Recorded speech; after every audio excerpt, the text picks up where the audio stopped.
শুধু হাদি নয়, তাদের টার্গেট অন্তত 100-র উপরের লিডার, 100-র উপর লিডার তাদের খুন করার দায়ী তারা প্রস্তুত আছে। 100 কিলার তারা বাংলাদেশে ঢুকিয়ে দিয়েছে।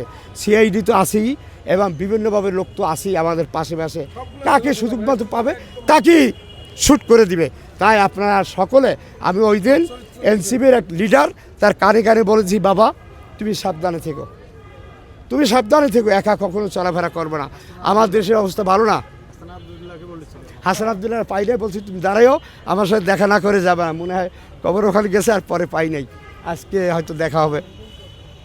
কিন্তু দুঃখজনক ব্যাপার, বলছিলাম এনসিপির ওই যে কি আলম, সার্জিস আলমকে কারে কারে বলে দিয়েছি, বাবা তুমি সাবধানে থাকো, কারণ দেশের পক্ষে যারাই কথা বলবে তাদের বিরুদ্ধে ওরা সোচ্চার, সময় পেলেই শ্যুট করবে। এই জন্য তোমরা সাবধান থাকো।